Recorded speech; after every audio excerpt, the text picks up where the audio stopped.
안녕하세요. 사연 읽어주는 남예입니다. 오늘도 와주셔서 감사드리며 오늘의 사연 시작하겠습니다. 안녕하세요. 저는 얼마 전 제 손으로 천리연을 끊어낸 60대 여성입니다. 이렇게 이야기하면 손가락질하는 사람도 있겠지만 제가 정말 너무한 것인지 어디 한번 들어봐 주시겠어요? 저는 배를 타던 아버지와 해산물을 시장에서 내다 파는 어머니에게서 태어났습니다. 많이 배우지 못하고 집안일을 거들다 시집으로 온 터라 할 줄 아는 건 평생 보고 자란 생선 쏘는 일밖에 없었어요. 처음 도시로 상경해 건설 노동자로 일하는 남편의 의지에 살았는데 남편이 다리를 크게 다친 후 몇 달간 쉬게 됐을 때 시작한 어물장수 일을 그토록 오래 하게 될 줄은 몰랐죠. 엄마는 내가 도시로 간다니 비린내 묻힐 일 안 해도 되겠다 좋아하셨는데 결국 나도 엄마랑 같은 일을 하면서 내 자식 먹이고 키우고 그러고 있더라고요. 하지만 힘들진 않았습니다. 내가 떼온 생선이 제일이고 어디에 가든 나만큼 손질 잘해주는 사람 없다는 손님들의 칭찬을 들을 때면 뿌듯했어요. 돈에 생선 비닐이 좀 묻으면 어떡고 손이 찬물에 퉁퉁 굴거나 거칠어지면 또 어떻니까. 그 돈으로 내 새끼 먹고 싶다는 거 다 사주고 그 손으로 내 새끼 머리도 곱게 빗어 학교에 보내곤 했어요.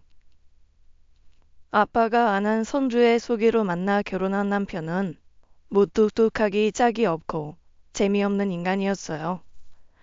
평생 다정한 말 한 번 해준 적이 없고 저는 살랑살랑한 맛이 없어 별로라며 허구한 날 밖으로 나돌았죠. 애가 있으면 덜 그럴까 싶어 애를 가지려고 용을 썼는데 하늘을 봐야 별을 딴다고 애를 가질 기회도 많지도 않았습니다. 초기에 유산도 몇 번 하고 결혼한 지 8년 만에야 겨우 딸을 얻었는데 남편은 또 아들이 아니라고 불만이었죠.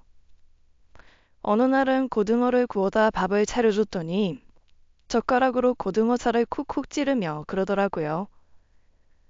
남들 다 낳는 아들도 못 낳는 게 너는 딱 이 고등어 창자 같다. 뭐? 쓸모없다 이거야. 먹지도 못하고 버리는 고등어 창자같이. 그런 말을 술도 마시지 않고 아무렇지 않게 툭툭 뱉어대는데 얼마나 황당하고 기가 막힌지요. 근데 그러면서도 또 딸은 엄청나게 예뻐했습니다. 아들이 없다고 저는 엄청 구박하면서 딸만 보면 어찌나 방긋방긋 웃던지요. 딸 예뻐하는 걸 보면 아들이 있었으면 더 했으면 더 했지 덜하진 않았을 거예요. 등짝에서도 생선 냄새가 난다고 같은 방을 쓰지 않은 지도 오래였는데 같이 산 이유가 그거였습니다. 남편 같진 않아도 아버지 역할은 제대로 하려고 했으니 적어도 내 새끼는 행복하겠구나 싶었던 거예요. 그런데 어느 날 옆에서 같이 일을 하던 친구가 제 옆구리를 쿡 찌르며 그러더라고요. 내 남편이 어떤 여자랑 손을 잡고 약방 앞을 걸어가더라고요. 일이 있든 없든 밖에 놔두는 게 일인 양반이라 예상을 못한 건 아니었어요. 여자를 만나기도 하겠거니 했는데 얼굴 아는 시장 상인들이 널린 동네에서 그러고 다녀야 하나요? 어제 사년 엄마가 어제 당신 약방 앞에서 봤다던데. 그것도 여자랑 손을 잡고 걷더라고. 나를? 그 연편 내가 그 나이에 눈이 멀었나? 내가 무슨 약방 앞을 갔다고 해? 나는 내내 정남이네 가수원일 놓았어. 그리고 무슨 여자야? 내가 돈이 있어 뭐가 있어? 바람도 돈이 있어야 피우는 거야 이 여자야. 그럼 정남 씨한테 물어보면 되겠네. 아니 이 사람이 왜 이래 사람 난처해지게? 아이 그러고 내가 여자를 만난다 쳐도 그게 당신이랑 무슨 상관인데? 뭐? 내가 당신 마누란데 당연히 상관 있지. 그럼 누가 상관해? 마누라도 마누라 나름이다. 네가 무슨 생선 비린내 풀풀 나는 몸뚱이에 너는 결혼한 여자가 남편을 위해 하는 게 하나 없냐? 너 때문에 온 집안에 생선 비린내 천지야. 여자가 분내가 나야지 어떻게 된 게 머리에도 옷에도 그저 생선에 물 비린내에 여자가 여자답게 몸을 가꾸는 것도 다 능력이고 의무야. 너는 아주 그냥 직무유기지 직무유기. 그래서 내가 여자답지 않게 꾸미지라느니 밖에서 바람이 나도 할 말이 없다 그 말이 하고 싶은 거야? 당신답지 않게 오늘은 말귀를 좀 알아듣네. 아이 그러게 잘해. 남편 도망가는 걸 보기 싫으면. 도망을 가도 내가 가야 하는 마당에 바람을 피워놓고도 그렇게 떳떳하다니요.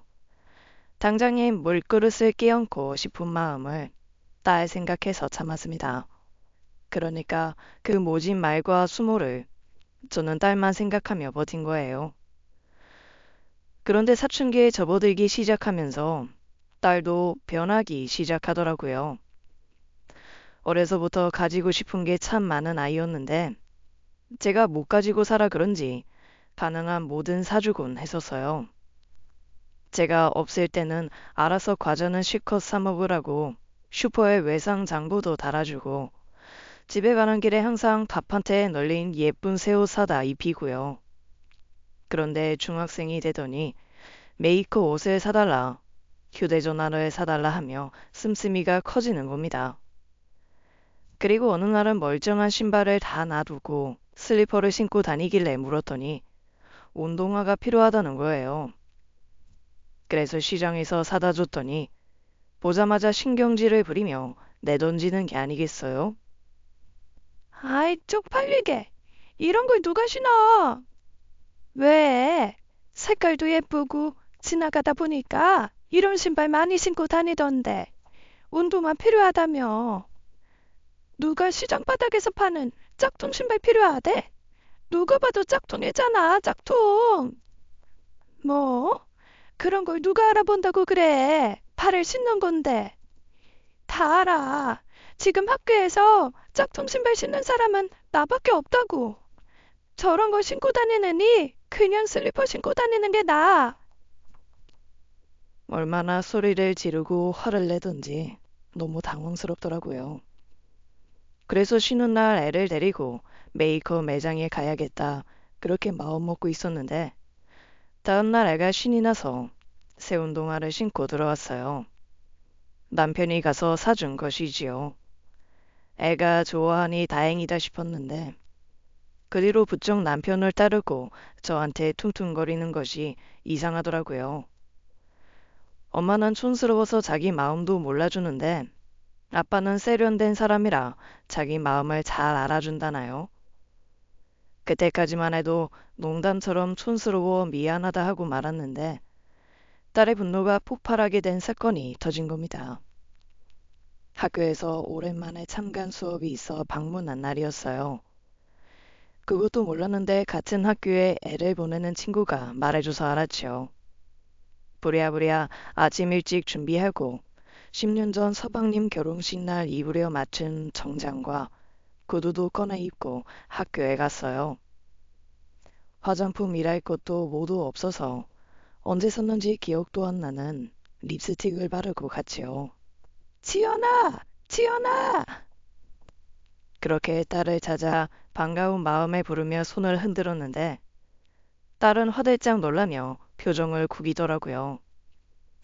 학교에서 엄마를 만나는 게 쑥스러워 그런가 보다 하며 교실 뒤편에 서서 애들 수업하는 걸 보고 있었을 때입니다.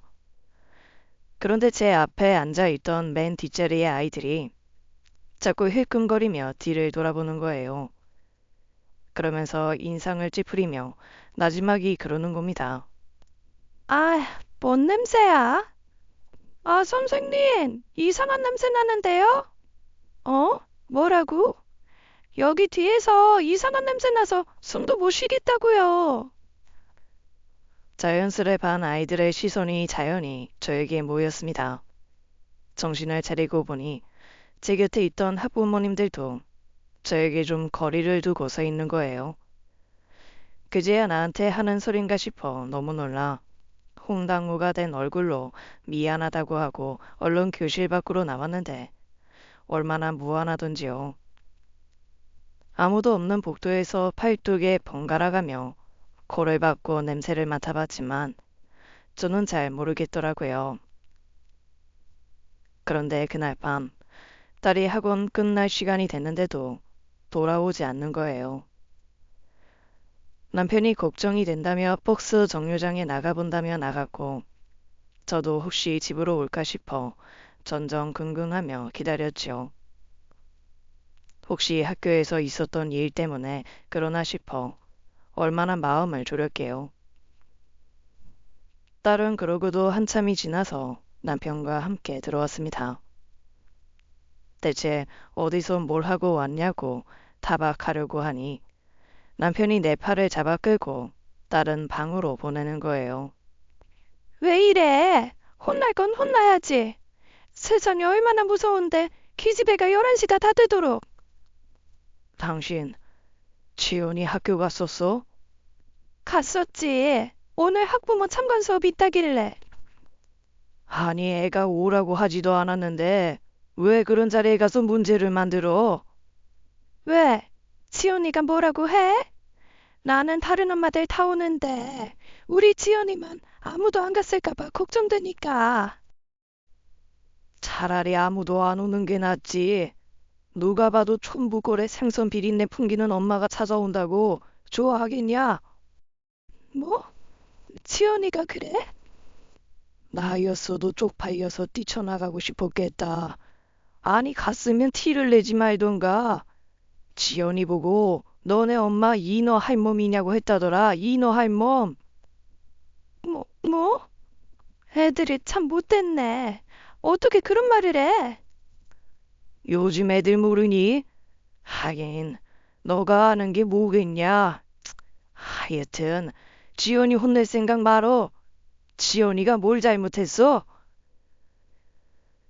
남편에게는 그렇게 말했지만 저는 쥐구멍이라도 들어가고 싶었습니다. 저라고 못할 친구들에게 촌부처럼 보이고 싶고 이너 할멈 소리 듣고 싶었을까요? 하지만 거울 속에 비친 저는 영락없는 생선 파는 촌부였습니다. 그러고 보니 교실에서 만난 엄마들은 옷도 세련되고 화장품 냄새도 나는 게 다르긴 다른 것 같았어요. 애를 물질적으로 부족함 없이 키우는 것이 우선이라는 생각만 하고 살았는데 그게 전부가 아니었던 겁니다. 어떻게든 애 마음을 달래주고 싶어 일어나기 전에 지갑에 용돈도 더 넣어주고 했는데 정 같진 않더라고요. 친구는 애들은 원래 다 그렇게 큰다며 걱정하지 말라고 했지만 점점 멀어지는 것 같아 마음이 편치 않았습니다. 그러던 그 와중에 남편이라는 작자는 바람 피우다 제 눈앞에서 걸린 거예요. 그것도 집과 멀지 않은 모텔에서 여자를 품에 안고 나오는데 눈이 돌더라고요. 그 길로 달려가 집에 가져가려고 챙긴 생선 봉지를 남편 얼굴에 던졌죠. 야, 장판수! 뭐야, 아이씨. 야, 너 미쳤어? 너야말로 미쳤어? 어떻게 이 시간에 여자를 깨고 모텔에서 나와? 너 행여나 지연이라도 보면 어쩌려고? 시장 사람들 눈이 무섭지도 않냐? 너나 잘해. 내가 어디 너같이 대놓고 지연이한테 쪽팔릴 짓 할 거 같냐? 조용히 하고 집에 가서 이야기해. 뭘 집에 가서 이야기해? 당신이 뭔데 집에 들어와? 당장 나가. 들어오지 마. 누가 들어오지 말라면 겁먹을 줄 아냐? 내가 그 집 아쉬운 게 지연이밖에 더 있어? 나도 지긋지긋했는데 잘 됐다 이거야. 그딴 집 구석 조도 안 가지니 너 혼자 잘 먹고 잘 살아봐. 왜 나 혼자야? 지연이는 내가 키워. 당신이 뭔데 지연이를 데려가? 지연이한테 물어봐라. 너랑 내가 이혼하면 너랑 산다고 할 것 같냐? 남편은 물어볼 필요도 없다는 듯이 굴면서 상간녀 앞에서 떳떳하게 굴더군요. 그땐 너무 경황이 없고 남편에게 열이 받아 그 여자 머리채도 쥐어잡지 못했는데 나중에 알고 보니 어디 근처 다방 레지나 되는 모양이었습니다. 그러니까 상간녀라고 하기에도 못하고 그동안 남편이 저 몰래 잠자리를 가진 수많은 여자 중에 하나일 뿐이었어요. 여자가 있겠거니 어림짐작하는 거랑 눈앞에서 목격하고 알게 된 것이랑은 다르지요. 모르면 몰랐지 알면서 어떻게 삽니까? 결국 이혼 결심을 세웠는데 문제는 딸이었습니다. 남편이랑 헤어져도 딸 하나 제대로 키워 대학까지 보낼 자신이 있었어요. 애들은 그래도 엄마가 키워야 하고 딸도 당연히 저를 따를 줄 알았는데 딸이 아빠랑 가겠다는 거예요. 지연아, 왜 아빠랑 살고 싶은지 물어봐도 돼? 그냥 아빠랑 살고 싶은 거야. 적어도 아빠는 내 마음 잘 이해해주니까. 엄마, 솔직히 나 그날 진짜 쪽팔렸거든? 그 뒤로 남자애들이 나보고 이너 할멈 딸이라고 놀리는데 그때마다 죽고 싶을 정도로 짜증나고 쪽팔렸어. 엄마는 내가 일 그만두고 다른 일 하라고 하면 그렇게 할 수 있어? 어? 갑자기 일을 어떻게 그만둬? 거봐. 엄마는 앞으로도 내 생각이나 내 기분은 하나도 고려하지 않고 매일같이 지긋지긋한 생선구이나 생선 조림만 주구장창 만들어줄 거잖아. 아빠는 엄마랑 이혼하면 생선 쳐다도 안 보겠대. 생선만 보면 지긋지긋하게 싫대. 아빠는 내 마음 잘 알아. 그래서 아빠랑 살고 싶어. 너네 아빠 여자 문제로 이혼하는 건데도 따라가고 싶냐는 말이 목구멍까지 차올랐지만 차마 그 말까지는 하지 못했습니다. 아빠를 워낙 좋아하는 딸이 상처받을까봐 겁이 나기도 했고 혹시나 그걸 알면서도 아빠를 따라가겠다고 해서 제가 상처받을까봐 겁이 나기도 했어요. 결국 저는 남편에게 양육권을 넘겨주고 이혼하게 되었습니다.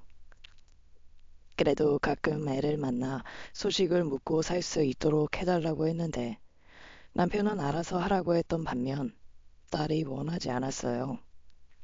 핸드폰을 사고도 번호도 알려주지 않고 번호를 물어 연락해도 답을 받기도 어려웠고요.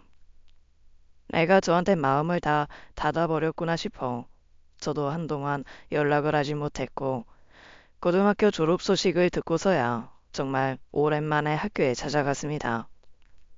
예전과 같은 실수는 하지 않겠다고 이른 아침부터 목욕탕에 가서 목욕하고 주말에 백화점에 가서 옷과 향수를 사서 뿌리고 갔어요.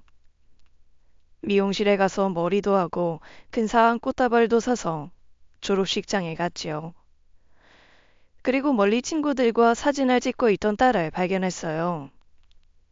기쁜 마음에 다가가다가 멀리서 딸과 눈이 마주쳤는데 딸은 저를 잠시간 보더니 시선을 돌려버리더라고요.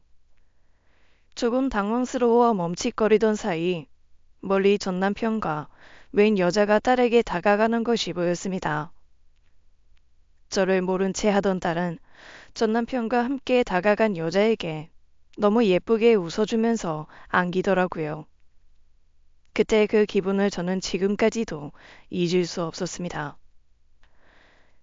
전 남편이 저에게 고등어 창자 같다고 했을 때도 몸에서 생선 냄새가 난다고 했을 때도 그런 기분은 아니었어요.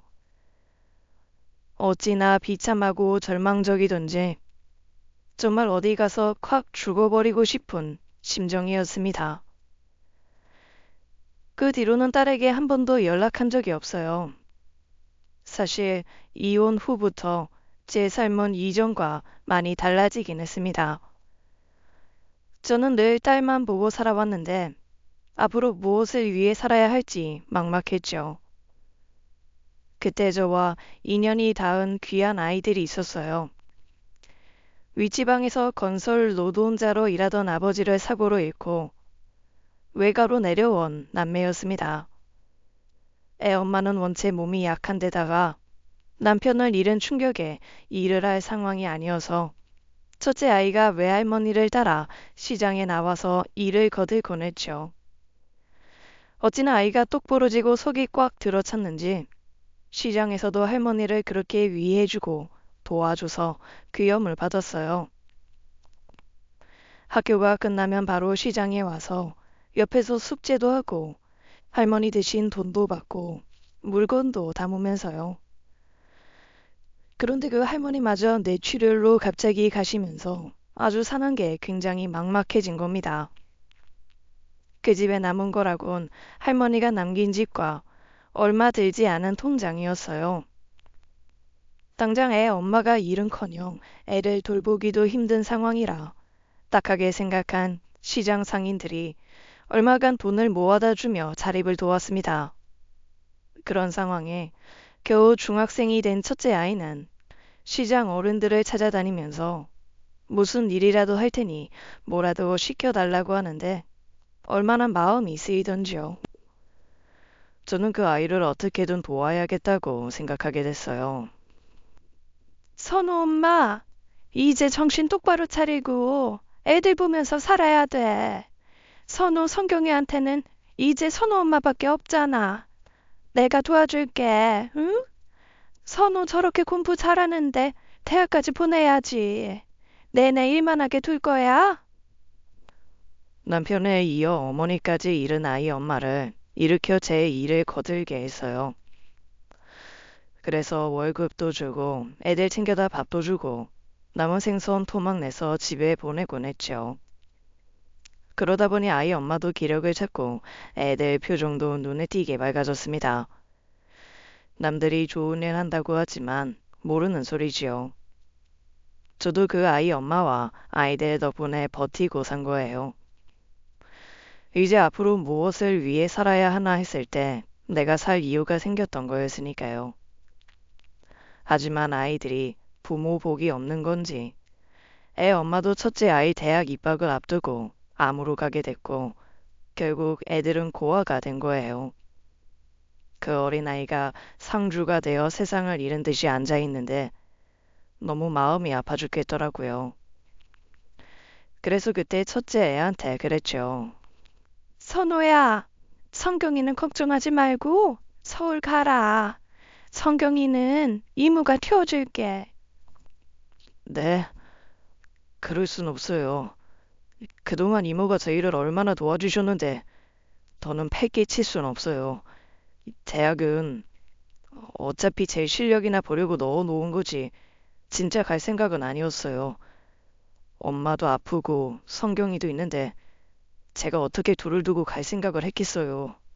그럼 날더러 네가 대학도 포기하고 성경이 키우면서 일하는 걸 보라는 거야? 너는 네 엄마 아들이기도 하지만 내 아들이기도 해.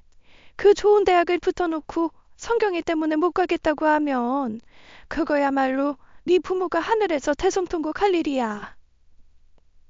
지금까지 이모한테 받은 게 얼마나 많은데 앞으로 제가 그걸 어떻게 갚아요? 왜 못 갚아? 대학 졸업하고 좋은 데 취직하고 그러고 갚으면 되지.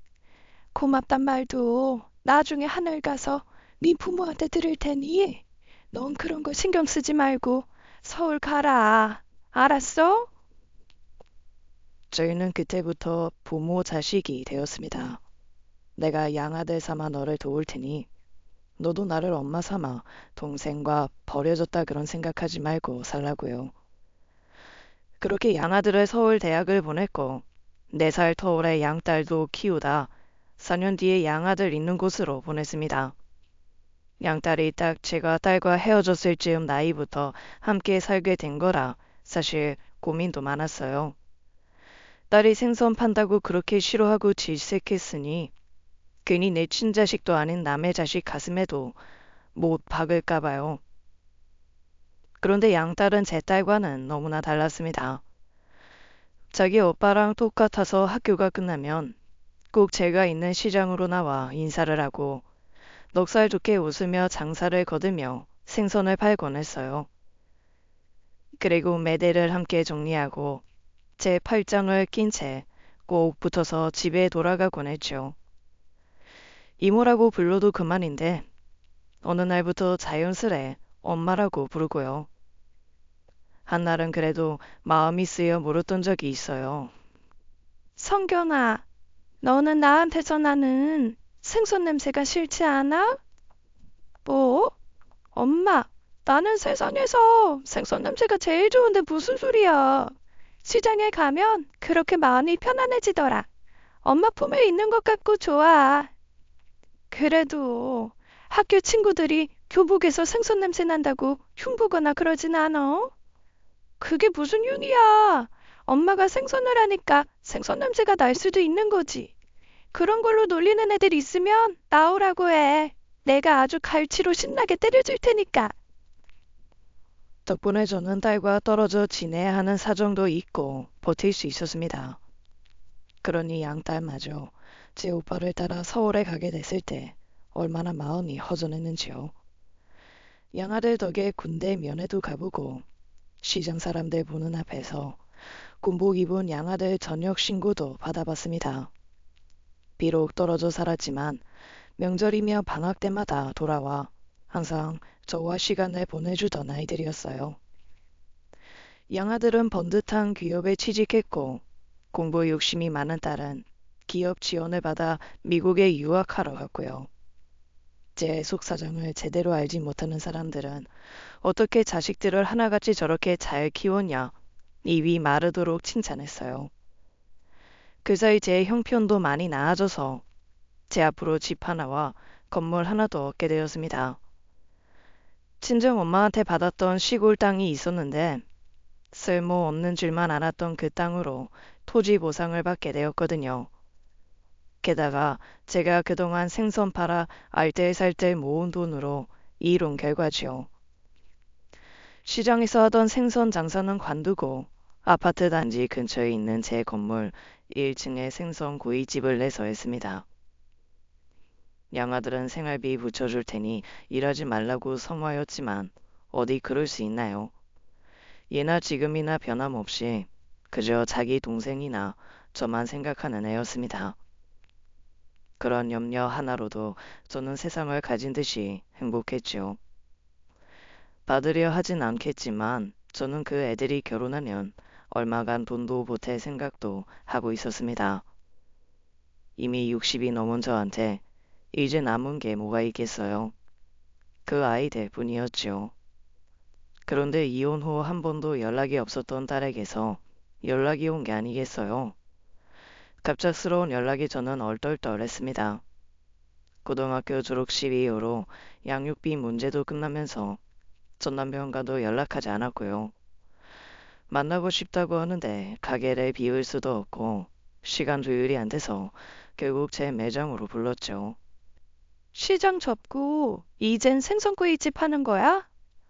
만질 수 있는 게 생선밖에 없으니 뭐 어쩌겠어. 지연이 너는 잘 지냈어? 네 아빠가 곱게 키우긴 했나 보다. 잘 자란 것 같네. 아빠야 뭐 늘 그렇지. 엄마, 다름이 아니라 내가 부탁이 있는데. 부탁? 실은 내가 결혼할 사람이 있는데 그 사람 부모가 이혼 가정을 너무 싫어해. 아, 그래?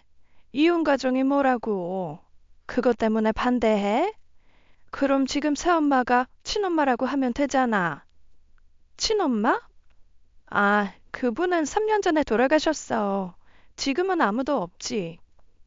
아니, 그럼 사별했다고 하면 되지. 그게 뭐가 문제가 된다고 고민을 해? 안 돼. 가정에 흠 있는 집이랑은 절대 사돈 못 맺는다고. 사별도 병이 있으면 유전력 있는 거라 싫다시면서 부모가 양쪽 다 살아있는 집 여자 아니면 데려올 생각도 하지 말라더라고. 어머, 참 별꼴이다. 그래도 결혼하고 싶으면 어떻게 설득해 봐야지. 아니, 안 된다니까. 그 사람 부모님 진짜 독한 사람들이라 아마 솔직하게 말하고 결혼한다고 하면 진짜 연도 끊을 거야. 남자친구는 절대 그건 안 된다고 하니까. 그럼 어떻게 하려고? 그러니까 엄마가 좀 도와줘. 이혼했단 말 안 했으니까 엄마랑 아빠랑 같이 상견례 나가고 결혼식장에만 같이 앉아주면 되는 거잖아. 뭐? 그건 좀 아니지 않니?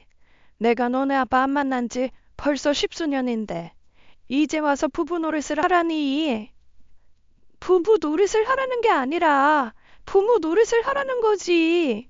엄마, 솔직히 지난 17년 동안 나한테 엄마로서 해준 거 뭐가 있어? 뭐? 지연아, 나는 할 말이 없진 않았습니다. 그 순간 설렘 마음으로 차려입고 딸 졸업식장에 갔던 일이 떠오르기도 했고요. 많지 않아도 딸의 고등학교 졸업할 때까지 양육비도 보낸 거예요. 하지만 곁에서 엄마로서 이것저것 챙겨주지 못했으니 떳떳하게 할 거 다 했다. 그런 말까지 나오진 않았던 겁니다. 한 번만, 평생 한 번도 내 부탁 들어준 적 없으면서 이 정도도 못해줘? 저는 일단 생각해 보겠다고 했습니다. 여러모로 내키지 않은 일이었어요. 이제와 전 남편을 만나 부부 흉내를 내는 것도 싫었고 무엇보다 사람을 속이는 일에 동참하자니 마음이 찝찝했으니까요. 그런데 딸이 매일같이 전화해서 통사정하니 자식 이기는 부모 없다고 결국 응한 거지요. 잘 살았나 봐. 신수가 아주 좋네. 생선구이 집 한다며. 쟤 한번 가서 팔아줘야겠네. 됐어. 생선이라면 아주 지긋지긋해서 생선을 쳐다도 안 보던 양반이 무슨. 그 말을 아직도 마음에 두고 있는 거야. 참 당신도 여전하다. 여태껏 혼자고. 혼자든 둘이든 상관하지 말고 지연이 부모 역할만 똑부러지게 끝냅시다. 창판수 씨. 전 남편도 저만큼이나 나이가 들었지만 그 성격은 하나 변한 게 없더라고요. 오랜만에 봤다고 해서 반가운 마음도 없어서 그저 저 얼굴 얼른 치워버리면 좋겠다 싶더라고요. 그런 걸 보면 그때 전 남편에게 받았던 가시 같은 말들이 제 마음에 지독히도 단단히 박혀 있었던 거지요. 어떻게 말을 맞춰 상견례와 결혼식을 진행시켰고 어차피 사돈이야 2번 다시 만날 일도 없으니 저는 그 길로 할 일은 다 끝냈다 했습니다. 숙제 같은 일을 끝낸 뒤 어느 날이었어요. 한 달에 한두 번은 꼭 내려와 같이 시간을 보내고 가는 양아들이 온 날이었죠. 평일에 일하느라 바쁘면 주말엔 좀 집에서 쉬든가. 아니면 여자친구라도 만들어서 데이트를 해야지. 뭐 좋은 게 있다고 틈만 나면 내려와? 엄마 얼굴 부지런히 내려와서 봐야지. 오늘은 문 좀 빨리 닫고 나랑 맛있는 것도 먹고 영화도 보고는 안 되나? 아유, 그래도 가게 문을 빨리 닫는 건 그렇지. 그러지 말고 엄마 밥이나 먹고 집에 들어가서 쉬어, 응? 나도 좀 근사한 레스토랑 가서 효도할 기회 좀 줘라. 결국 이렇게 와서 맨날 엄마 고생시켜 밥 얻어먹는 거잖아. 엄마! 지연아. 뭐야? 신혼여행 갔다 온 거야? 어제 왔다가 시댁 가서 인사드리고 잠깐 들렀어. 그래, 잘 왔다. 잘 다녀왔고, 박서방은? 뭐, 그렇지. 박서방은 회사 갔고. 근데 누구셔? 어? 손님 왔다. 잠깐만. 난처한 순간에 딱 맞춰 손님이 와서 얼마나 다행인지요. 딸 앞에서 내가 양아들 삼은 청년이라고 이야기하는 것이 쉽지 않았거든요. 갑작스럽게 손님이 들이닥치면서 양아들도 금방 집에 보내고 딸도 돌아갔습니다. 딸은 그날 도와줘서 고맙다고 공항 면세점에서 샀다며 핸드크림을 두고 갔어요. 손님이 그러는데 되게 명품이라 엄청 비싸고 귀한 거라고 하더군요. 식당 일하면서 향이 있는 핸드크림 쓸 일은 없어 귀하게 모셔놓았습니다. 다음날 올라가기 전에 식당에 들른 양아들이 갑자기 그러더라고요. 엄마는 남자친구 생각 없어? 뭐? 남자친구? 왜? 어디 소개해줄 사람이라도 있어? 아니 내 친구 아빠인데 몇 년 전에 사별하시고 혼자 되셨거든. 그 친구 진짜 끝내주기 좋은 친구인데 자기 아빠랑 성격도 판박이더라. 얼마 전에 친구 만나면서 뵙는데 이상하게 엄마 생각이 나는 거야. 나 한 번도 그런 적 없거든. 이게 인연인가 싶은데. 아유, 됐어. 이 나이에 무슨 남자친구. 나 먹고 살기도 바쁜데 이 나이에 남자 만나서 뭐해? 엄마 나이가 어때서? 요즘 같은 100세 시대에 앞으로 적어도 40년은 남았는데 누굴 데려와도 엄마가 아까우니까 재혼까지는 좀 그렇고 아이 그냥 한 번씩 만나고 구경도 하고 맛있는 것도 먹고 다니고 그러면 좋잖아. 그것도 다 해본 사람이나 하는 거지. 난 할 줄 몰라서 못해. 꽃구경이야. 엄마 친구들이랑 가면 되는 거고. 너 가끔 와서 같이 맛있는 거 먹으러 가면 되지. 그럼 나 평생 결혼 안 하고 엄마 찾아온다. 사시사철 꽃 필 때마다 엄마 꽃 구경 시켜주고 맛있는 거 사드리려면 결혼 못하지. 그래도 돼? 이 녀석이 지금 협박이야? 얼른 가기나 해. 차 막혀. 얼른. 나 친구한테 연락해 놓는다. 엄마 번호 넘길 거야. 알았지? 그렇게 알아. 이 녀석이 정말? 남자친구를 만들고 싶다는 생각은 하지 않았지만 양아들 마음이 예뻐 기분이 좋았습니다. 한편으론 그의 성격이면 결혼할 처자가 있더라도 정말 제가 마음에 걸려 편하지 않을 거란 생각도 들었어요. 그래서 아들 생각해 한번 만나보기라도 했습니다. 만나겠다고 하니 아들이 또 그 주에 내려와 백화점에 데려가 옷도 사주고 립스틱도 사주더라고요. 그전에도 몇 번이나 옷 사주겠다고 백화점 가자고 한 걸 마다하다가 처음으로 간 건데 그게 또 기분이 좋더라고요. 맨날 일하기 편한 옷만 챙겨 입다가 화사한 원피스 입고 거울 앞에 서니 딴 사람 같기도 하고요. 그렇게 만난 양아들 친구의 아버지란 사람은 생각보다 꽤 괜찮은 분이셨습니다. 신사답고 말씨도 정중한 게 한눈에 봐도 배운 티가 났어요. 말도 어찌나 재밌게 하는지 카페에서 대화하는 내내 입이 아프게 웃었죠. 커피만 마실 생각이었는데 저녁도 먹고 들어가자고 하셔서 식당도 갔고요. 제가 앉기도 전에 의자도 빼주시고 따로 수저를 챙겨주시기도 하는 모습에서 적잖이 놀랐습니다. 평생 남자에게서 그런 호의를 받아본 적 없는 저로서는 정말 몸둘 바를 모르게 좋더라고요. 그렇게 즐거운 데이트를 마치고 난 제 목소리가 들떠 있으니 양아들도 너무 좋아하더라고요. 이런 게 남자랑 데이트라는 건지 태어나 그런 기분은 처음이라 다음 날까지도 그저 싱글벙글이었습니다. 그런데 다음 날 생각지도 못하게 전 남편이 나타나는 바람에 그 기분을 모두 잡쳤지 뭐예요. 뭐야? 말도 없이. 누구 마음대로 여기다 준 거야? 거참 환영 인사 한번 야박하네. 당신 생선 팔아주러 온 거 아니야. 누가 환영을 한다고 해? 당신 보고 생선 팔아달랬어?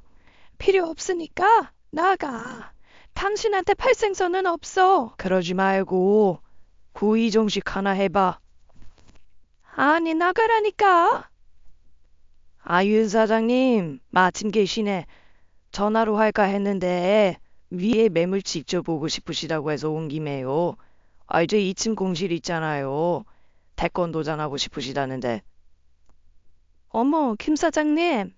근데 거기 태권도장 하기엔 좀 작을 텐데.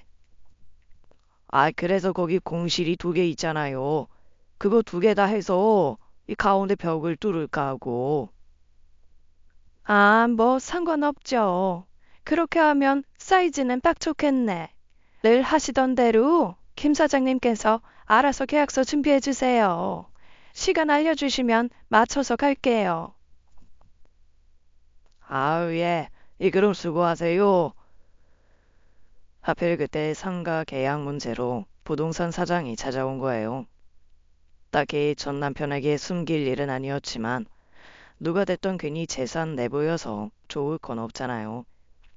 아니나 다를까 전 남편 표정이 눈에 띄게 변하는데 너무 거북하더라고요. 뭐야, 상가 계약? 당신 상가 가지고 있어? 여기서 장사도 하고 2층에 상가도 가지고 있고, 아니, 잠깐, 설마, 이 건물 당신 거야? 그래, 내 거다. 아유, 당신 어떻게 이만한 건물까지 산 거야? 생선 팔아서 그게 돼? 생선을 팔든 버섯을 팔든 그저 성실히 살면서 아끼고 아끼면 다 되는 거야. 내가 당신처럼 기분에 돈 쓰는 사람이야?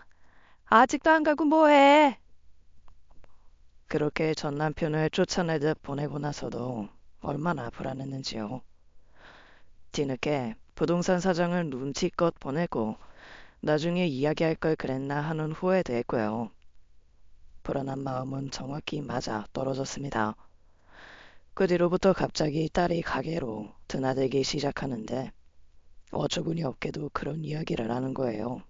엄마, 엄마는 쭉 그냥 혼자였어? 그랬지. 외롭지 않아? 지금까진 그랬다지만 앞으로 더 나이 들고 그러면 혼자 살기 힘들 텐데.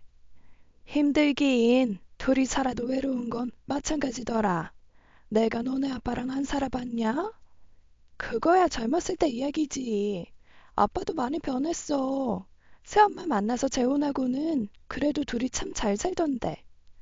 그쪽이랑 인연이라 잘 맞았나 보다. 너네 아빠랑 나는 악연이라 그렇고. 무슨 말이 그래. 그러지 말고.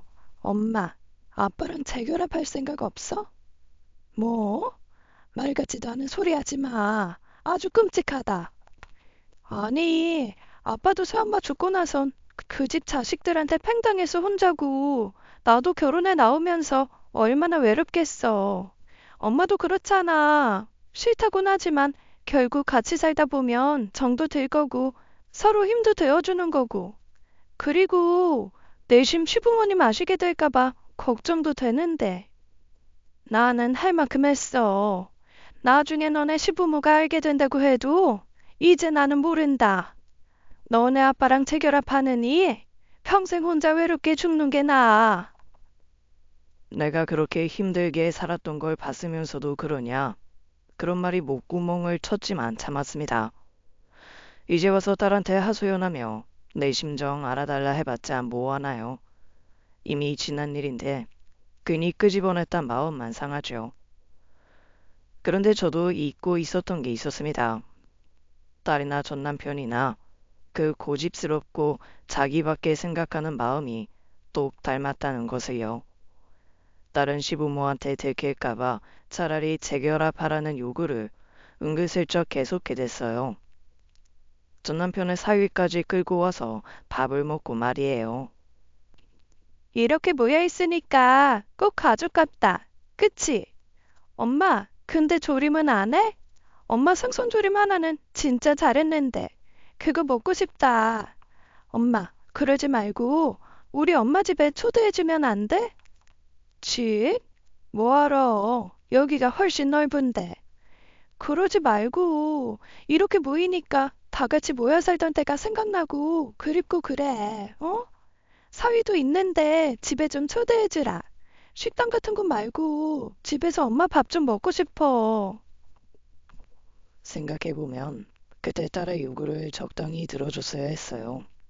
딸에게 할 만큼 했다는 생각을 하면서도 엄마로서 어린 딸에게 충분한 마음을 쓰지 못했다는 자책감이 있었던 거죠. 그러니 엄마 밥이라는 말이 목구멍에 콱 걸려서 결국 집까지 초대하게 된 겁니다. 확실히 말하자면 딸과 사위를 초대했지 전 남편까지 오라고 한 건 아니었어요.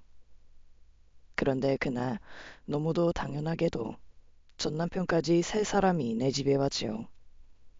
전 남편은 마치 집이라도 보러 온 사람처럼 거실이며 안방이며 여기저기를 탐방하듯 쳐다보더라고요. 당신 집이야? 그럼 내 집이지. 남의 집 왔어? 집에 건물에 열심히 살긴 했나 보네. 당신한테 알아달란 소리 안 했으니까 밥이나 먹고 얼른 가. 눈치도 없이 초대하지도 않았는데 여기까지 와? 전 남편이 눈치가 없는 사람은 아니에요. 그저 이기적인 사람일 뿐이죠. 그러니 제가 무슨 말을 하든 귀등으로 들으며 자기의 결단을 밀어붙이려 한 것이죠. 거의 하루가 멀다 하고 문자 메시지나 전화를 해오는데 기가 막히게도 재결합하고 싶은 마음을 비치는 거예요. 이유야 뻔하죠. 건물이며 집이 있다고 하니 어떻게든 제 재산 덕을 보며 살고 싶은 거예요. 그 사람이 집 청소를 하겠습니까? 밥을 차리겠습니까? 임대로 들어오는 수익은 용돈 삼고 제가 치운 깨끗한 집에서 제가 차린 밥 먹으며 편히 살고 싶다는 거겠죠. 그런 연락은 죄다 무시하다 안 되겠다 싶어 전 남편 번호도 차단하고 지내던 어느 날이었어요. 갑자기 또 딸이 찾아와 지끈지끈한 두통을 느끼며 맞이했죠. 엄마, 나 부탁이 있는데. 또 뭐? 아이, 왜 그래? 그게 우리 신우가 다이어트 도시락 가게를 하려고 하거든? 다이어트 도시락 가게? 응. 그래서 가게 할 만한 곳을 찾아보는데 마침 이 동네를 보고 있더라고. 근데 초기 자금이 좀 적어서 마땅한 곳 구하는 게 쉽지 않나 보더라고. 그래서? 그래서 말인데 엄마가 좀 싸게 임대 좀 해주면 안 될까? 나 안 그래도 시댁에서 대학 중퇴에 별 볼 일 없는 직업이라고 은근 무시받는데 이참에 내 기 좀 세워주라, 어?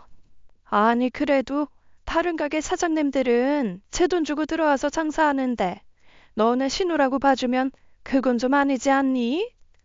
그래서 가족 좋다는 게 뭐야. 사돈처녀가 들어와서 한다는데 엄마가 그 정도 힘은 써줄 수 있잖아. 에휴, 그래서 뭐 얼마를 생각하는데? 500에 30? 뭐? 여기 기본 임대료가 2천에 50이야. 보증금을 높여서 월세를 줄여달라는 것도 아니고. 2천에 50이 있었으면 자기가 원하는 데 가서 계약했겠지. 근데 내가 500에 30 줄 수 있는 곳 있다고 말 다 해놨는데. 나 면 좀 세워줘. 어? 엄마. 자식이 왼수란 말이 딱입니다. 마음으로 키운 양아들이나 양딸은 한 번도 제게 부탁이라는 걸 해본 적이 없는데 어떻게 된 게 친딸이라는 것은 매번 찾아와 하는 것이 그저 요구밖에 없었어요. 마음은 점점 지쳐갔지만 그래 그 정도는 해주자 싶어 입단속 단단히 시켜 500에 30으로 계약해줬습니다. 그런데 인테리어 과정에서부터 주변 사장님들 불만이 좀 많더라고요. 공사 소음이나 분진에 대한 어떠한 조치도 취하지 않고 항의하는 사장님들에게 적반하장으로 군다면서요. 마음 같아선 가서 한 소리 하고 싶었지만 딸이 있으니 문자 메시지로 좀 주의해달라 부탁했습니다. 그렇게 속 시끄러울 때 은근한 마음의 안식이 되던 것이 바로 홍 사장님이었어요. 일전에 양아들이 소개해준 그분이었죠. 가끔 쉬는 날이나 일이 끝난 날 만나 커피도 마시고 맛있는 것도 먹으면서 시간을 보냈어요. 지금까지 몇 번이나 만났는데도 한 번도 저를 실망시킨 적 없이 늘 설렘만 주는 분이었죠. 그리고 밥 먹고 집으로 돌아가는 길에 그분이 처음으로 제 손을 잡더라고요. 이게 무슨 망측한 일인가 싶으면서도 심장이 요란하게 뛰는데 생전 그런 기분은 처음이었습니다. 참 그 나이 먹고 20대 청춘이라도 된 것 같은 기분도 들고 나를 위해주는 사람이 있다는 것만으로도 얼마나 든든하던지요. 그런데 그 길에 딸을 만난 겁니다. 저는 황급히 홍 사장님을 집으로 보내고 딸에게 갔어요. 딸은 굉장한 충격이라도 받은 듯한 표정으로 저를 바라보더라고요. 엄마, 뭐야? 저 아저씨랑 사겨? 갑자기 여긴 웬일이야? 지금 그게 중요해? 엄마 저 아저씨랑 재혼할 생각이냐고? 아니라니까. 아니, 근데 너는 왜 그렇게 목소리를 높여? 내가 저분이랑 결혼하든 말든 그게 문제라도 돼? 문제가 되지. 나한테는 중요한 문제야. 그럼 아빠는? 아빠는 어떡해? 너네 아빠를 왜 나한테 물어? 내가 재혼을 하든 말든 너네 아빠랑 난 상관없는 사람이야. 지연이 너나 너네 아빠나 자꾸 헛물튀었는데 난 너네 아빠랑 재혼할 생각 없으니 꿈도 꾸지 마라. 알았어? 그럼 엄마도 재혼은 안 돼. 뭐? 아빠랑 재혼할 거 아니면 엄마도 재혼하지 마. 재혼하지 말고 평생 혼자 살아. 알았어? 그럼 나는 평생 네 아빠 아니면 남자도 만나지 말고 외롭게 살라 이거야? 어, 어떻게 자기 딸 앞에서 아빠가 아닌 다른 남자랑 산다는 말이 나와? 엄마는 엄마 생각만 해. 흥분한 딸을 겨우 진정시키고 돌려보낸 후 마음이 굉장히 심란하더군요. 양아들은 평생 혼자 외롭게 살지 말고 즐겁게 사셔라며 좋은 사람 소개해 주는데 딸은 제 마음만 앞세우며 원하지도 않는 자기 친아빠와 재결합을 요구하다니요. 혼자 집으로 돌아와 착잡한 마음으로 눕는데 마침 또 미국에 간 양딸에게 문자 메시지가 왔더라고요. 엄마, 끝내주지? 오고 싶지? 딱 기다려. 내가 3년 안에 엄마 여기로 모시고 온다. 경치 좋은 미국 땅에서 찍은 사진과 함께 보낸 그 메시지에 저도 모르게 미소를 지었습니다. 그리고 그날 밤 꿈속에서 십수년 전의 딸을 만나서요. 생선 냄새가 난다고 질색하며 제게 인어 할멈이라고 손가락질하면서 비웃는 끔찍한 꿈이었죠. 딸과의 만남이 불편해지고 점점 멀어지고 싶다는 것을 깨달았습니다. 하지만 그래도 되나? 엄마라는 사람이 그런 생각을 가져도 되나 싶어 자괴감이 들더라고요. 그런 마음으로 몇 달을 보냈어요. 그런데 생각지도 못하게 사돈 처녀와 문제가 생겼습니다. 직접 이야기하긴 입장이 곤란해 딸에게 애둘러 전해달라고 연락했죠. 좀 봐줘. 요즘 장사가 안 되는 모양이던데. 언제까지 봐줘. 벌써 월세는 석달치나 밀렸고 가게 관리도 엉망이야. 음식물 쓰레기 냄새가 나는 가게에 누가 와서 밥을 먹어. 어차피 거기 배달 전문이라 상관없어. 괜히 이상한 소리 하지 말고 그 집만 있는 거 아니고 옆으로 다른 가게들까지 피해를 보니 그렇지. 내가 말하기 전에 너가 말 좀 잘 해봐. 신우인데 그런 이야기를 어떻게 해? 엄마는 신우가 없어 봐서 모르겠지만 신우라는 게 사실상 시어머니 첩자 같은 존재라 섣불리 그런 이야기 했다가 시어머니한테 안 좋은 소리만 들어간다고. 뭐? 첩자? 아니, 잘못된 걸 잘못됐다고 이야기하는 건데 그게 뭐가 문제야? 어려운 사이라고, 어려운 사이. 내가 상황 봐서 말할 테니까 좀 기다려줘. 하지만 한계가 있었어요. 월세에 밀린 것이야 그런다 치지만 자꾸 주변 사장님들에게 피해가 가는 일이라 더는 기다려줄 수 없었죠. 자기는 음식물 쓰레기를 옆 가게의 음식물통에 넘치도록 부어놓는 일이나 지인들을 초대해서 초저녁부터 술을 마시고 소리 지르며 노래를 부르는 일, 남의 가게 앞에서 담배를 피우는 일 같은 비상식적인 문제가 있었거든요. 결국 더는 안 되겠다 싶어 사돈처녀 가게를 찾아갔습니다. 근데 마침 또 자기 친구가 왔는지 문 앞에서 담배를 피우고 있길래 제대로 한 소리 해야겠다 싶었어요. 아, 진짜 장사도 안 되고 미치겠어.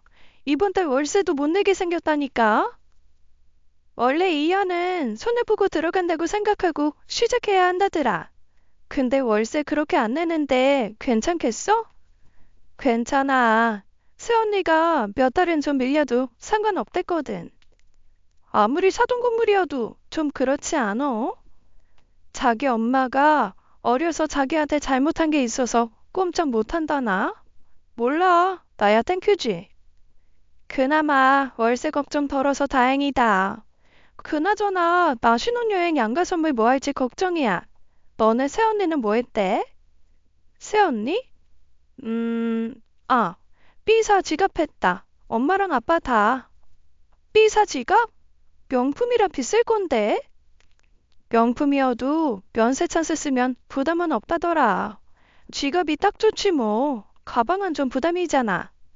가방은 무슨. 난 우리 시댁에 받은 것도 없는데. 마음 같아선 그냥 핸드크림이나 사오고 말고 싶어. 핸드크림? 야, 누가 부모님한테 주는 신혼여행 선물로 핸드크림을 주냐? 친구도 아니고. 어느 순간 저는 옆 가게를 기웃거리며 두 사람이 하는 대화를 듣고 있었고 정신을 차려보니 가게에 돌아와 있었습니다. 사돈 처녀가 했던 말들이 머릿속에서 떠나지 않았어요. 어렸을 때 자기한테 잘못한 게 있으니 꼼짝 못한다니요. 세상에 어떤 딸이 그런 말을 자기 시댁에 합니까? 그리고 신혼여행 다녀와서 자기 시댁에는 명품 지갑을 선물해놓고 저한테는 친구들한테나 줄 핸드크림으로 때운 것도 너무 괘씸하더라고요. 저는 그것도 태어나 딸에게 처음 받아본 선물이라고 얼마나 애지중지했는데요. 오라가치미러 가방에 가지고 다니던 핸드크림을 휴지통에 던져버렸습니다. 그리고 그날 가게 문도 일찍 닫고 들어가 혼자 소주를 마셨어요. 못해준 마음에 딸에 대한 미안한 마음에 내가 너무 미련하게 굴었구나 싶었습니다. 생각해보면 그 애는 어려서부터 한 번도 제 생각은 해준 적이 없어요. 그저 자기 욕심만 차리기 급급했고 자기 체면이 제일 중요한 애였으니까요. 그때는 아직 어려서 그러겠거니 철이 덜 들어 그러겠거니 했는데 어떻게 된 게 30이 넘도록 변한 게 없었습니다. 그때였어요. 갑자기 카톡 메시지 알림이 떠서 봤더니 딸이었죠. 걱정하지 마, 아빠. 엄마 재혼하면 그 재산 죄다 그 아저씨랑 나눠야 하는데 그 꼴을 못 보지. 그리고 그 메시지는 순식간에 삭제가 되었습니다. 메시지를 보내고 나서도 그 메시지를 삭제하는 기능도 있나 보더라고요. 하지만 저는 두 눈으로 똑똑히 봤고 저는 그제야 딸이 제 재혼을 그토록 말린 이유를 알게 된 거예요. 딸이 재빨리 다른 사람에게 보낼 메시지를 잘못 보냈다며 제가 읽었는지 떠보는 문자를 보냈죠. 저는 알았다는 짤막한 답장을 한 뒤 오랫동안 생각에 잠겼습니다. 거의 소주 한 병을 혼자 다 비워갈 때쯤 갑자기 도어락이 열리더니 양아들이 들어오는 거예요. 오늘은 오는 날도 아닌데 회사 일이 끝나고 바로 내려왔다면서요. 무슨 일인데 제대로 된 안주도 없이 혼자 술을 마시고 있어. 그냥 너는 갑자기 무슨 일이야? 내일 올 거 아니었어? 그냥 엄마가 갑자기 너무 보고 싶어서 하룻밤 더 자고 가려고 빨리 내려왔지. 일하고 바로 운전하고 오느라 피곤하겠네. 피곤은 무슨. 엄마 보러 오는데 피곤한 게 어딨어. 아, 그리고 이거 직장 선배가 일본 출장 간다고 하길래 면세점 들려서 엄마 선물 하나만 사다 달라고 부탁했어. 전해보니까 너무 낡았더라. 그때 양아들이 제게 준 것이 바로 지갑이었어요. 뭔지는 모르지만 면세점에서 사야 싸게 살 수 있다는 그 비싼 명품 지갑이었죠. 그 지갑을 보자마자 어찌나 눈물이 펑펑 쏟아지는지 처음으로 양아들 앞에서 그렇게 울었습니다. 양아들은 너무나 속상해했고 한참을 그저 우는 소리를 듣고만 있어 주었죠.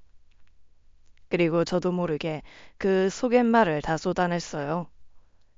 생선 냄새 난다고 전 남편과 함께 멸시하던 어린 딸에서부터 보고 싶은 마음에 목욕탕 가서 생선 냄새 빼고 차려입고 간 졸업식장에서 무시당한 것, 십수년 만에 다시 나타나 내게 했던 말과 그 어처구니 없는 짓들을 다 쏟아냈죠.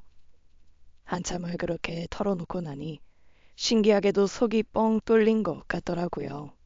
술이 이렇게 무섭다. 내가 너 앞에서 무슨 말을 하는지. 그래도 선호야, 엄마 좀 후련하다. 아주 시원해. 그럼 다행이네. 근데 엄마, 내가 엄마 걱정할까 봐 그동안 이건 말을 해야 하나 말아야 하나 했는데 솔직히 엄마 말 듣다 보니 화도 나고 가만히 있고 싶지 않아서. 어? 그러면서 양아들이 꺼내 보여준 것은 다름 아닌 카톡 메시지 창이었습니다. 양아들에게 오래전부터 많은 메시지와 사진을 보내고 있는 사람은 다름 아닌 딸이었어요. 이거 치연이야? 내 딸 치연이? 어, 전에 엄마 가게에서 처음 만났을 때 번호를 묻길래 나는 엄마 딸이라고 하니까 나중에 혹시나 엄마한테 무슨 일 있으면 연락할 일 있겠다 싶어 번호 준 건데 이렇게 난처한 메시지를 보내더라고.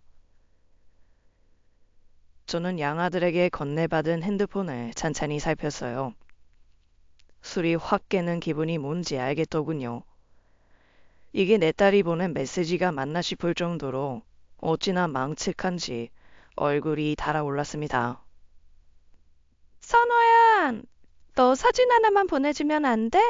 내가 친구들한테 되게 잘생긴 연하나 만들고 자랑했는데. 나 옷 샀는데 좀 봐줄래? 잘 어울리는지 모르겠네. 근데 나 왜 자꾸 너 생각이 나지? 우리 엄마랑 많이 친해? 그럼 나 엄마 가게 가면 너 볼 수 있어? 선호야, 너는 어떤 타입 좋아해? 나 되게 잘하는 거 있는데 궁금하지 않아? 게다가 그날은 제가 기억하기론 신혼여행에서 돌아온 날이었어요. 제 양아들에 대한 정체도 제대로 모르면서 저보다 어린애를 상대로 이게 무슨 추태입니까? 게다가 양아들에게 잘 어울리냐고 보낸 옷 사진은 다름 아닌 속옷 사진이었고 저는 할 말을 잃고 말았습니다. 양아들은 그런 사진에는 어떤 대꾸도 하지 않았고 일상을 묻는 메시지에만 한 번씩 인사치레 답을 했을 뿐이에요. 왜 말하지 않았어? 진작 말했어야지. 엄마, 속상해할까봐. 근데 그대로 남겨놓길 잘했네. 엄마만 괜찮다고 하면 나 이걸로 엄마 복수 좀 해보고 싶은데. 복수? 그때부터 저는 양아들이 시키는 대로 했습니다. 괜히 마음 약해져서 나중에 후회될 것 같으면 시작도 하지 말라는 이야기 몇 번이나 하더라고요. 그래서 저는 후회하지 않는다고, 후회하더라도 해보고 하고 싶다고 했죠. 다음날 바로 월세를 밀린 사돈 처녀를 찾아가 계약 해지를 알렸습니다. 네? 갑자기 이러는 게 어딨어요? 월세 밀리는 것도 한두 번도 아니고 주변 사장님들한테 너무 피해가 많아서 안 되겠어요. 당장 정리해서 나가줘요. 아니, 이래도 돼요? 새언니 입장 생각 안 해요? 우리 엄마가 알면 가만히 있지 않을 건데. 그거야 내 딸이 알아서 할 일이지. 이미 십수년 전에 이혼해서 떨어져 산 내가 거기까지 생각해줄 필요는 없죠. 이혼이요? 지금 이혼이라고 했어요? 흥분에 날뛰는 사돈 처녀야 그러거나 말거나 계약 해지를 통보하고 나왔습니다. 그리고 그날 저녁 바로 저에게 연락이 오더라고요. 아마 난리가 났을 거예요. 양아들에게 사위의 번호를 넘겨줬으니 말입니다. 아들은 그간 딸이 보낸 메시지를 전부 사위에게 보냈다고 해요. 사돈댁 입장에서는 사기 결혼에, 사위 입장에서는 거의 불륜이나 다름없었으니 가만히 있겠습니까? 엄마, 지금 이게 뭐 하는 짓이야? 나 지금 이혼당하게 생겼어. 알아? 그래? 뭐? 지금 그렇게 태평한 목소리가 나와? 나 이혼하게 생겼다고. 엄마 때문에 이혼하게 생겼다니까? 그게 왜 나 때문이야? 전부 네가 한 짓인데. 사돈한테 이혼한 적 없다고 거짓말 해달라고 한 것도 너고, 선우한테 그 망측한 사진 보낸 것도 넌데, 그게 어떻게 내 탓이야? 뭐? 엄마가 신우 찾아서 그렇게 말하지만 않았어도 이런 일 없지. 그리고 선우한테 남편 번호 알려준 것도 엄마 아니야? 나 지금 장난 아니야. 엄마 때문에 내 인생 망쳤어. 어떡할 거야? 내 인생 어떡할 거야? 너 인생은 네가 알아서 해야지. 날더러 뭘 어떻게 하라는 거야? 돈이라도 내놔. 돈으로라도 보상해야지. 이혼 당하고 위자료까지 내게 생겼는데. 그럼 엄마가 책임져야지. 돈 보내. 집을 팔든지 건물을 팔든지 달라고. 맡겨놨어? 내가 너한테 줄 돈이 어딨어? 너네 아빠한테 꼬박꼬박 양육비 다 보냈고 너한테 할 만큼 했다. 지연아, 어쩌다 그 지경까지 됐냐? 네 아빠가 널 그렇게 만들었겠지. 그러니 책임을 물으려거든. 네 아빠를 찾아야 되지 않겠어? 엄마, 어차피 엄마 죽으면 그 집이며 건물 다 내 거야. 몰라? 어차피 내 손에 들어올 거 지금 줘. 돈으로라도 내 인생 책임지라고. 그래, 네가 내 자식이니 언젠가 내 재산이 너한테 가겠지. 근데 지연아, 그게 언제가 될지 누가 알겠어. 엄마는 지금까진 벌기만 하고 살았으니 이제라도 장사 때려치우고 쓰는 재미로 살연다. 그래도 친딸이라고 마음이 쓰여서 얼마가나 남겨줘야 하나 싶었는데 그 생각 쏙 들어가게 해줘서 고맙다. 10원 한 장 남길 일 없이 죽기 전에 다 쓰고 갈 테니 걱정하지 마. 엄마, 엄마. 그 덕에 흔들릴 뻔한 마음은 제대로 다잡았고 후련하게 마음속에서도 딸을 내보낼 수 있었습니다. 그대로도 가게까지 와서 화도 냈다가 울기도 했다가 사정도 했다가 난리여서요. 경찰 불러 업무 방해죄로 신고해 끌려간 것만 해도 3번이었어요. 그러고 나니 요즘엔 뜸하더라고요. 딸에게 한 말은 그냥 한 말은 아니었습니다. 생선구이 집은 조만간 정리하고 당분간은 양딸이 있는 미국에 가기로 했어요. 속 시끄럽고 무엇보다도 계속 가게를 하게 되면 보기 싫은 두 사람이 계속 찾아올 것 같았으니까요. 무엇보다도 양아들과 양딸이 그 결정을 너무나 반겨주었죠. 그리고 홍 사장님은 아직도 종종 만나고 있어요. 웃긴 건 전 남편은 아직도 한 번씩 가게에 찾아오는데요. 밥 먹으러 온 거라고 뻔뻔하게 구는데 신랑이 하기도 싫어 밥을 내주고 저는 홍 사장님과 함께 앉아 오붓하게 대화를 나누곤 한답니다. 그 뒤에서 저를 보는 그 표정이 얼마나 웃기고 고소한지요. 딸을 들먹이며 이혼한다더라.